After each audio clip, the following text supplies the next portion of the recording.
Hello, and welcome back to our channel. Today, let's explore together how to approach one of the most challenging experiences many people face, feeling like we've lost our life's purpose. If you've ever found yourself wondering what the point of it all is, or if you wake up feeling empty and directionless, please know that you're not alone. These feelings are more common than you might think, and there are scientifically backed ways to help rebuild a sense of meaning in your life. I chose this topic because research shows that over 60% of adults experience periods of meaninglessness, yet breakthrough studies have revealed practical methods that can help restore purpose and direction. Let's start by looking at the scientific evidence behind why we lose our sense of purpose and how it can be restored. Current research from the International Association for Logotherapy, which operates in 40 countries with 115 accredited institutions worldwide, suggests that meaning-making is central to human psychological well-being. Viktor Frankl's logotherapy, developed from his experiences and observations, has become the most widely spread existential therapeutic approach globally, with substantial scientific backing.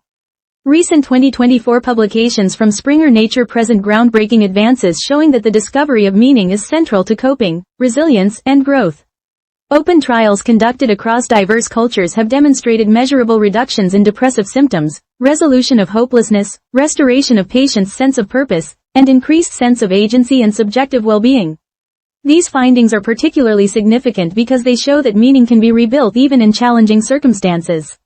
Brain imaging studies reveal fascinating insights about how meaning-making affects our neural pathways. Research indicates that meaning-making activities activate the prefrontal cortex and anterior cingulate cortex, which are regions associated with cognitive control and emotional regulation. Recent neuroscience findings show that individuals with high life purpose exhibit increased gray matter density in these critical brain areas. This suggests that practicing meaning-making exercises might actually strengthen the physical structures in our brains responsible for emotional regulation and decision-making. Meta-analyses covering the period from 2010 to 2015 examined 42 empirical studies on logotherapy's theoretical foundations and effectiveness, providing substantial validation for meaning-centered approaches. Comparative research indicates that meaning-centered approaches, when integrated with cognitive behavioral therapy, acceptance and commitment therapy, and positive psychology, show superior outcomes compared to traditional therapeutic methods alone. Effect sizes for meaning-focused interventions range from moderate to large, with values between 0.5 and 0.8 across multiple studies, which is considered quite significant in psychological research. Now, let's move on to practical methods that research suggests might help you begin to rebuild your sense of purpose. These approaches are based on scientifically validated logotherapy principles and have been tested in clinical settings. First, let's explore the value identification exercise. This involves setting aside 10 minutes each day to write down 3 core values that defined who you were before feeling lost. Research suggests this reconnection exercise activates meaning-making neural pathways within 7 days of consistent practice. The reason this method is thought to be effective is that it helps reconnect you with your authentic self and core beliefs. When we lose our sense of purpose, we often lose touch with what truly matters to us. By actively remembering and writing down our values, we're essentially reminding our brain of the neural pathways associated with what gives our life meaning. The act of writing engages multiple brain regions and can help strengthen these connections. Second, consider implementing small service actions. Studies demonstrate that engaging in one act of service for others each week increases life satisfaction by 23% and triggers oxytocin release, which strengthens purpose networks in the brain. This might involve volunteering at a local organization, helping a neighbor, or even simple acts like holding a door for someone. The psychological mechanism behind this is that when we help others, our brain releases chemicals associated with bonding and well-being. Additionally, focusing on others' needs can provide perspective on our own challenges and remind us that we have value to offer the world, even when we don't feel it ourselves. Third, try the legacy visualization technique 3 times weekly for 15 minutes. This involves visualizing how you want to be remembered in 10 years. Neuroscience research confirms this forward-thinking exercise strengthens the default mode network associated with self-identity and purpose. The reason this works is that it engages our brain's ability to project into the future and imagine possibilities. When we're feeling lost, we often become stuck in present pain or past regrets. By consciously directing our attention toward a meaningful future, we activate brain regions responsible for planning and goal setting, which can help create a bridge between where we are now and where we want to be. Fourth, implement the meaning journal method by documenting one meaningful moment from each day, no matter how small, for just 5 minutes. Clinical trials show this practice increases life satisfaction scores by 31% over 6 weeks. This technique is effective because it trains our brain to notice and focus on positive, meaningful experiences. When we're struggling with purpose, our attention often becomes biased toward negative experiences. By deliberately searching for and recording meaningful moments, we're essentially rewiring our attention patterns to notice the good that's already present in our lives.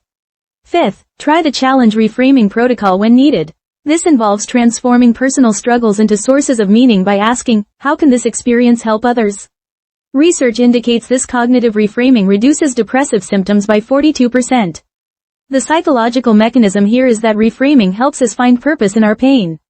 Many of life's most meaningful contributions come from people who have experienced struggle and used that experience to help others. This approach doesn't minimize your pain but helps you consider how it might become a source of strength and purpose. For optimal results, research suggests practicing these exercises at the same time each day to help establish neural pathways. Morning sessions show 67% higher adherence rates, possibly because our willpower and decision-making abilities are typically strongest earlier in the day. It's important to avoid common failures such as expecting instant transformation, skipping consistency, or focusing on grand gestures instead of small meaningful actions. The most sustainable approach is to start with just the 5-minute meaning journal for 1 week before gradually adding other exercises. To summarize what we discussed today, let me share the key points. First, meaning isn't something we find lying around waiting for us, it's something we actively create through our daily choices and actions. Second, research suggests that service to others rebuilds purpose faster than focusing solely on ourselves, because helping others activates reward centers in our brain and provides external validation of our worth. Third, small meaningful actions often outweigh grand empty gestures because consistency and authenticity matter more than the size of the action.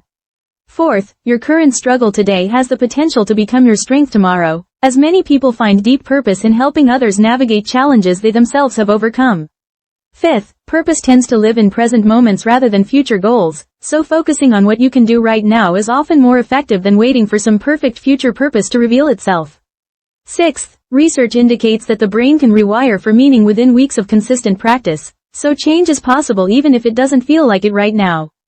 Remember, you can begin rebuilding profound life meaning starting today using these scientifically supported methods. Your current experience of emptiness isn't permanent. It might be preparation for discovering deeper purpose than you've ever known. Consider taking the first step with just 5 minutes of meaning journaling tonight, focusing on one small moment that felt meaningful today, even if it's as simple as a kind interaction or a moment of appreciation for something beautiful. Small steps, taken consistently, can lead to profound changes over time. If today's discussion provided any support or hope, please hit the like button to let me know. If you'd like to continue learning about mental health and well-being together, please subscribe to our channel. Remember, seeking support is a sign of strength, not weakness. If you're struggling significantly, please consider reaching out to a qualified mental health professional who can provide personalized guidance. May your hearts feel a little lighter after our time together today. Thank you for listening until the end, and take care of yourselves.